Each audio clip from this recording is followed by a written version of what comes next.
Hello everyone, আসসালামু আলাইকুম। কেমন আছেন আপনারা সবাই? আজকে আপনাদের সাথে শেয়ার করতে যাচ্ছি সানস্ক্রিন ব্যবহার করার পর কেন স্কিন ড্যামেজ হয়ে যায়। মূল আলোচনায় যাওয়ার আগে বলে রাখি, আমি আপনাদেরকে যে টিপসগুলো দিচ্ছি এগুলো কিন্তু সবই আমার পার্সোনাল অভিজ্ঞতা থেকে নেওয়া এবং ভালো খারাপ সবটা মিলিয়ে কিন্তু আমি আপনাদের সাথে শেয়ার করি। তো চলুন তাহলে দেরি না করে মূল আলোচনায় চলে যাওয়া যাক।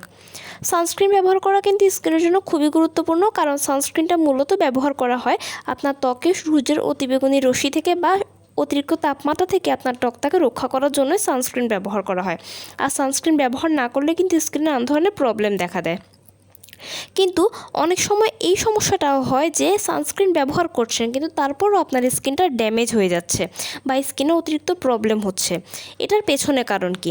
অনেকে আমার কাছে এ নিয়ে অনেক প্রশ্ন করেছেন, তাই আজকে আপনাদের সুবিধার্থে আমি ডিটেলসে আলোচনা করব যে সানস্ক্রিন ব্যবহার করছেন কিন্তু কেন আপনার স্কিনটা ড্যামেজ হয়ে যাচ্ছে। সানস্ক্রিন ব্যবহার করার পরে স্কিন ড্যামেজ হয়ে যাওয়ার পেছনে মূলত কারণ হচ্ছে তিনটি। প্রথম কারণ হচ্ছে সানস্ক্রিনে SPF সঠিক পরিমাণে না থাকা, দ্বিতীয় কারণ হচ্ছে স্কিনটা প্রপারলি ক্লিন না করা এবং তৃতীয় কারণ হচ্ছে স্কিন অনুযায়ী সানস্ক্রিন ব্যবহার না করা। তো চলুন তাহলে ডিটেলসে জেনে নিই সবগুলো কারণ নিয়ে।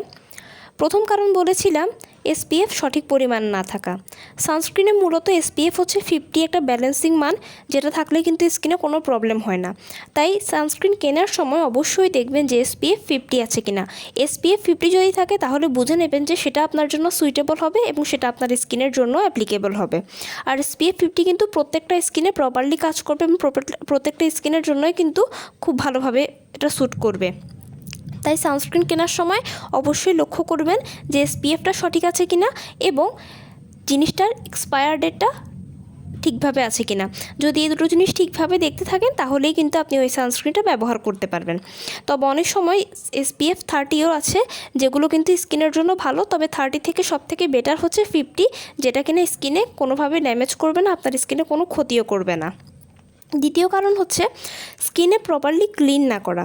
সানস্ক্রিন ব্যবহার করার পরে আমরা অনেকেই কিন্তু স্কিনটাকে প্রপারলি ক্লিন করি না। মনে রাখবেন সানস্ক্রিন হচ্ছে একটা ভারী জিনিস, যদি এটা ক্রিম টেক্সচার, বাট এটা কিন্তু একটু ভারী ক্রিম। অর্থাৎ আপনি যখন সানস্ক্রিন ব্যবহার করবেন তখন আপনি নিজেই লক্ষ্য করবেন যে সানস্ক্রিনটা কিন্তু আপনার স্কিনের ব্যবহার করার পরে আপনার স্কিনটা অনেক ভারী হয়ে গেছে। তাই সানস্ক্রিন ব্যবহার করার পরে আপনি সবসময় ডাবল ক্লিনজিং করবেন, তাহলে দেখবেন যে আপনার স্কিনটা খুব ভালোভাবে থাকবে এবং কোনো ধরনের ড্যামেজ হবে না। এখন অনেকেই বলতে পারেন যে ডাবল ক্লিনজিং কীভাবে করবেন। ডাবল ক্লিনজিং করার অনেক ধরনের পদ্ধতি আছে, তবে আমি যেটা সবথেকে বেশি ব্যবহার করে থাকি বা সবথেকে যেটা আমি প্রেফার করি সেটা হচ্ছে প্রথমে নর্মাল ফেস ওয়াশ দিয়ে স্কিন ক্লিন করা এবং পরে ফোমিং ফেস ওয়াশ দিয়ে ক্লিন করা। এতে করে যদি পোর্সগুলোর ভিতরে কোনো ক্রিম থেকেও থাকে সেটাও বের হয়ে যাবে এবং পুরো মুখটা কিন্তু খুব ভালোভাবে ক্লিন হয়ে যাবে। তাই ডাবল ক্লিনজিং করে স্কিনটা ক্লিন করবেন, এতে করে আপনার স্কিনে সানস্ক্রিনগুলো খুব ভালোভাবে চলে যাবে এবং স্কিনটাও খুব ভালো থাকবে। তৃতীয় কারণ হচ্ছে স্কিন অনুযায়ী সানস্ক্রিন ব্যবহার না করা। স্কিন যার যেমন সে অনুযায়ী যদি সানস্ক্রিন ব্যবহার না করা হয় তাহলে কিন্তু অনেক সময় অনেক বড় সমস্যা দেখা দেয়। তবে হ্যাঁ, কিছু কিছু সানস্ক্রিন আছে যেগুলো কিন্তু প্রত্যেকটা স্কিনে সুইটেবল।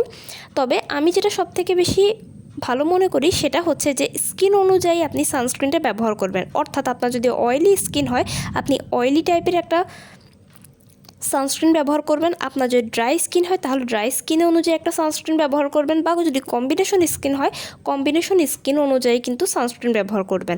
এতে করে দেখবেন যে আপনার স্কিনে আর কোনো প্রবলেম হবে না, সেটা আপনার স্কিনে খুব ভালোভাবে স্যুট করবে এবং সেই জিনিসটা আপনার স্কিনটাকে আরও বেশি ময়শ্চারাইজ, আরও বেশি হাইড্রেট করবে।